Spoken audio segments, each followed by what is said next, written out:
अभी तक मूल्यह्रास वाले पार्ट में आपने पढ़ा कि मूल्यह्रास के लेखांकन की जो प्रथम विधि है वो आपकी है मूल्यह्रास को संपत्ति से चार्ज करना, और आज जो सेकंड विधि पढ़ने जा रहे हैं वो है मूल्यह्रास आयोजन खाता बनाना, यानी प्रोविजन फॉर डेप्रिसिएशन अकाउंट खोलकर लेखांकन करना। और आपने इससे पूर्व पहली विधि में दो विधियां पढ़ी आपने, स्थायी विधि मूल्यह्रास की और सेकंड क्रमागत मूल्यह्रास विधि। आज अपन ले रहे हैं इस लेखांकन का जो सेकंड मेथड है, प्रोविजन फॉर डेप्रिसिएशन अकाउंट खोलना, और इसको स्थायी विधि से हम कैसे करते हैं। इसके लिए मुख्य 3 अकाउंट खोले जाएंगे। नंबर 1 एसेट अकाउंट है, नंबर 2 प्रोविजन फॉर डेप्रिसिएशन, और नंबर 3 एसेट डिस्पोजल अकाउंट। तो इन 3 खातों की तरह आप लेखांकन कैसे करेंगे इसके बारे में आपको समझा रहे हैं। तो फर्स्ट आप इसकी एंट्री देखें। तो फर्स्ट आप इस विधि का नाम है मूल्यह्रास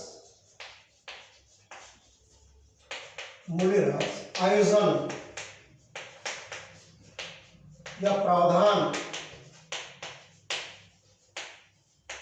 खाता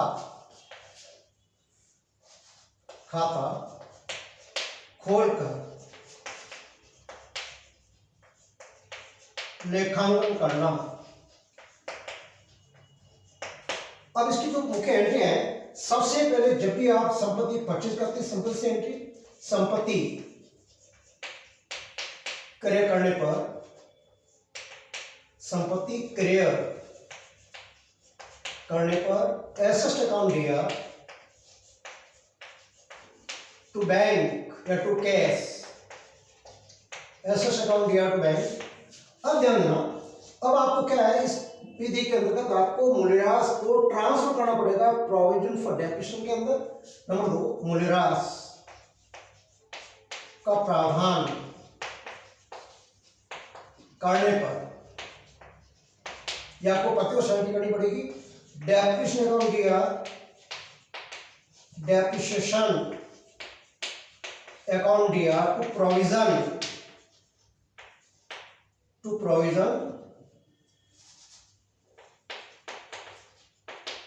फॉर डेप्रिसिएशन। अब ये 2 एंट्री आपको प्रतिवर्ष करनी पड़ेगी। फर्स्ट एंट्री आपको फर्स्ट टाइम करनी पड़ेगी, उसके बाद जो सेकंड एंट्री है वो आपको प्रतिवर्ष करनी पड़ेगी। अब उसके बाद है, अब ध्यान देना, अब आपको समझा रहा हूं जो एसेट है उसका विक्रय करने पर, यानी किसी संपत्ति का विक्रय करने पर, ये महत्वपूर्ण इसकी एंट्री 3 आएगी। अब इसके अंदर जब भी आप एसेट बेचोगे तो फर्स्ट आप क्या करेंगे, इस एसेट को एसेट डिस्पोजल में ट्रांसफर करना पड़ेगा। इसमें नंबर 1 एसेट को एसेट डिस्पोजल अकाउंट में स्थानांतरित करने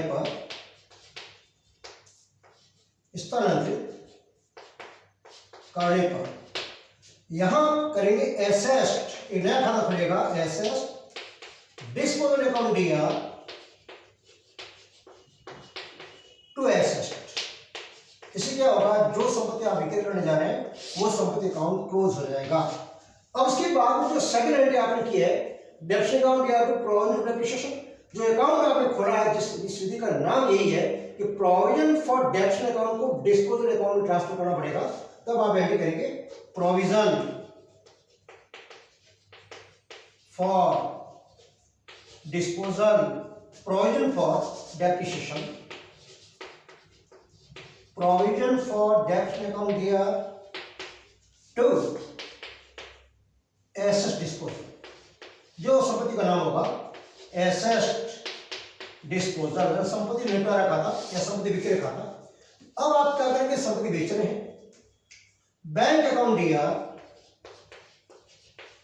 बैंक अकाउंट दिया, मान के हानि हो रही है, बैंक अकाउंट दिया, पेनल अकाउंट दिया to asset disposal, to asset disposal account.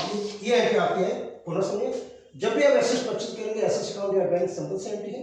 अब आपको चढ़ा के कहा जाएगा क्वेश्चन के अंदर कि मूल्यह्रास का प्रावधान कीजिए, तब डेप्रिसिएशन अकाउंट दिया टू प्रोविजन फॉर डेप्रिसिएशन, अब उसके बाद में क्या करेंगे आप, जब संपत्ति आप सेल आउट कर रहे हैं, बेच रहे हैं, तब आपको सबसे पहले एसेट को ट्रांसफर करना पड़ेगा एसेट डिस्पोजल में, एसेट डिस्पोजल अकाउंट या आपको एसेट। उसके बाद में जो प्रोविजन फॉर डिफरेंट अकाउंट जो खोला है उसका सीसीआर है, उसको डेबिट करके ट्रांसफर करना पड़ेगा प्रोविजन फॉर डिफरेंट अकाउंट या टू एसेट डिस्पोजल। अब बेचने पर राशि प्राप्ति, बैंक अकाउंट या हानि हो रही है, प्रॉफिट लॉस अकाउंट या टू एसेट डिस्पोजल, लाभ होने पर बैंक अकाउंट या to asset disposal to profit and loss, ये आपको एंट्री करनी पड़ेगी। अब आपको एक क्वेश्चन जो आपको समझा रहा हूँ, ये प्रश्न कैसे होगा, क्वेश्चन लेने जा रहे हैं। क्वेश्चन देखिए, 1 अप्रैल 2017 को एक प्लान 2 लाख रुपए में क्रय किया। उसी वर्ष 1 अक्टूबर 2017 को एक और प्लान 1 लाख रुपए में खरीदा। मूल्यह्रास प्रतिवर्ष स्थायी विधि यानी स्थायी पद्धति से 10% दर से वार्षिक दर से लगाया जाता है। 1 अक्टूबर 19 को 1 अप्रैल 17 वाला प्लान 1,35,000 में बेच दिया। आपको मूल्यह्रास प्रावधान खाता खोलते हुए लेखांकन करना है, सेकंड मेथड। अब उसके बाद में 3 अकाउंट पूछे, number 1 plant account, provision for depreciation account, तीसरा आपका प्लांट डिस्पोजल अकाउंट। तो पहला आपका प्लांट अकाउंट है, second provision for depreciation account है, तीसरा आपका प्लांट डिस्पोजल है। अब ये इस 3 अकाउंट को आप कैसे मैनेज करेंगे, अब ध्यान देना। फर्स्ट, पहला पूरा अकाउंट यही बनाए प्लांट अकाउंट। अभी तक जो आपने पढ़ा था वो मूल्यह्रास को संपत्ति से चार्ज करना, वो पहली विधि थी लेखांकन की, और उसमें तो विधियां पढ़ती मूल्यह्रास की, विधियां मूल्यह्रास की अलग होती है, लेकिन मूल्यह्रास के लेखांकन की विधियां अलग होती है। तो उसमें आपने पढ़ा था स्थायी और क्रमांक। आज अपने स्थायी विधि से है वो आपका मूल्यह्रास प्रावधान को अकाउंटिंग में लेते हुए एक लेखा कैसे होता है, उसके फर्स्ट प्लांट अकाउंट है। अब देखना 1 अप्रैल 2017 डीआर में आएगा 1 अप्रैल 2017 टू बैंक ए 2 लाख। अब इसी वर्ष 1 अक्टूबर 17 को एक और प्लान खरीदा है, यहाँ आएगा 1 अक्टूबर 2017 टू बैंक बी 1 लाख रुपए। अब यहां पर आपको डेप्रिसिएशन नहीं लगाना है, यहाँ केवल बैलेंस जब तक चलता रहेगा जब तक किसी संपत्ति को आप बेच नहीं लेते हैं। सीआर में आएगा 31 मार्च 18 बाई बैलेंस शीट ए और बी, ए आपका 2 लाख, बी 1 लाख, योग 3 लाख। ये जब तक आपको करना है जब तक संपत्ति को आप बेच नहीं पाते हैं। फिर डीआर में आएगा 1 अप्रैल 18 टू बैलेंस बीडी ए और बी, ए 2 लाख, बी 1 लाख। अभी तक आपने नहीं बेचा है। सीआर में आएगा 31 March 19 by balance sheet A और बी, ए 2 लाख, बी 1 लाख, योग 3 लाख।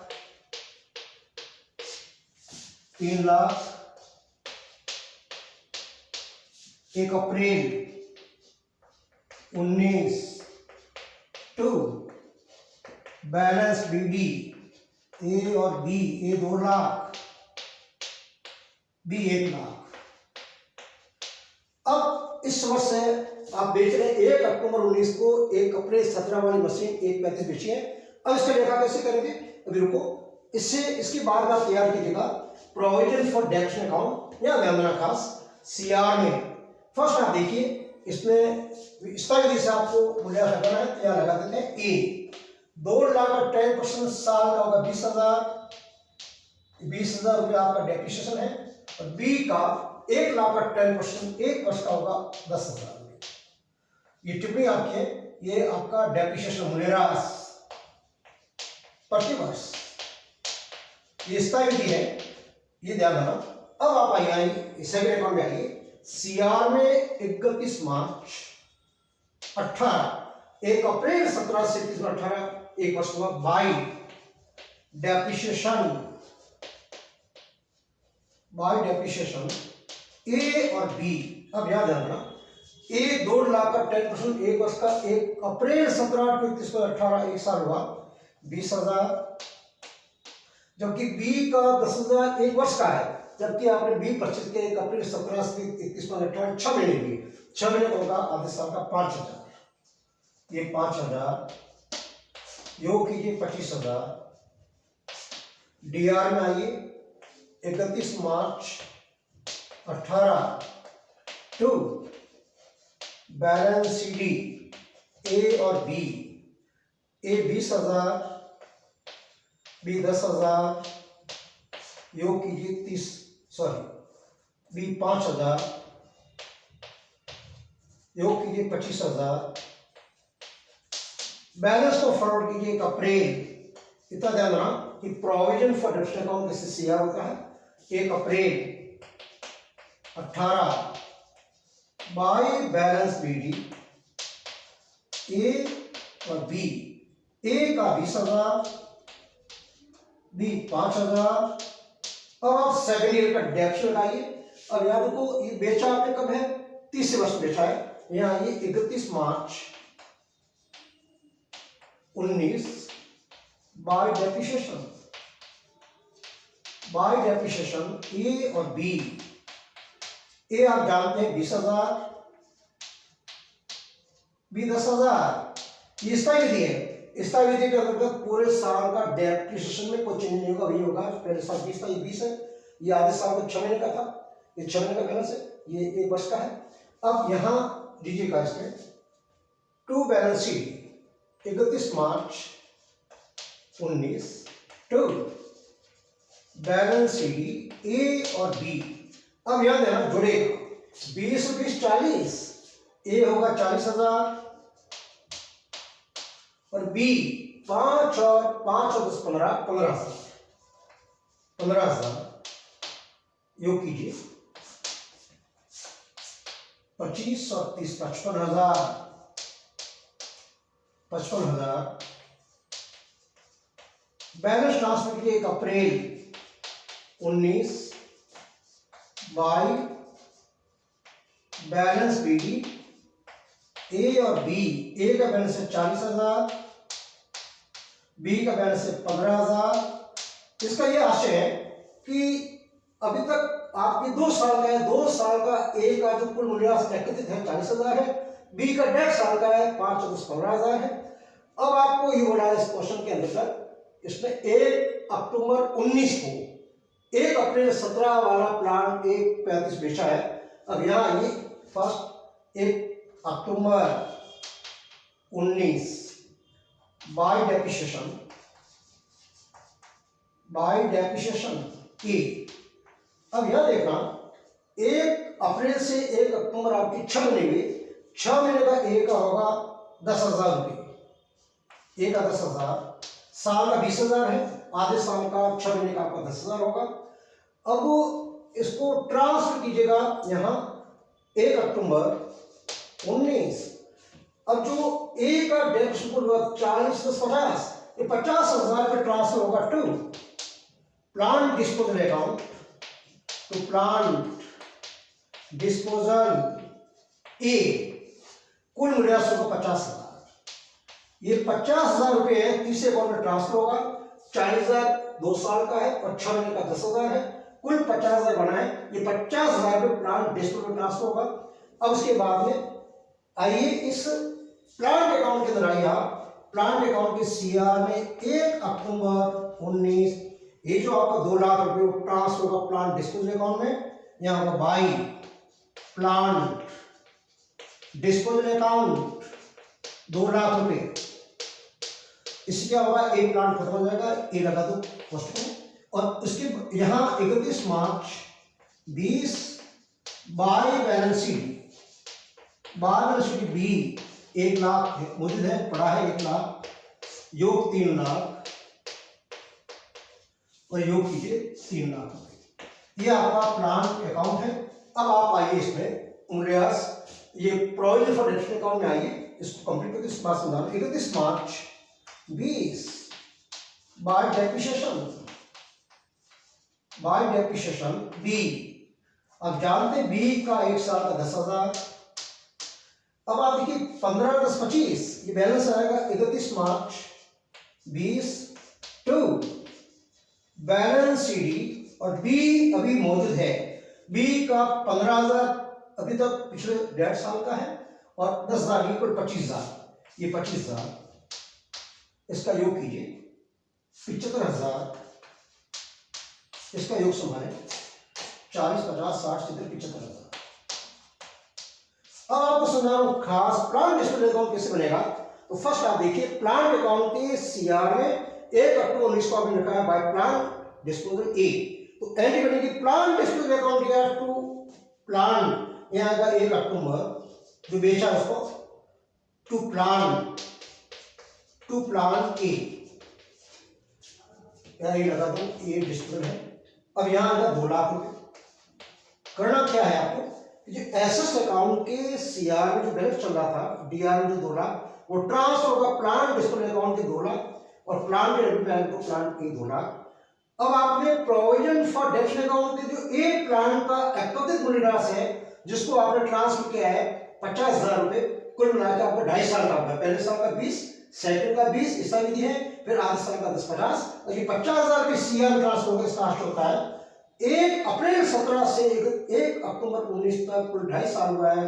इस प्लान का जो मूल्यह्रास हुआ है 50,000 है तो सीआर रहेगा 1 अक्टूबर, सीआर में 1 अक्टूबर 19 बाय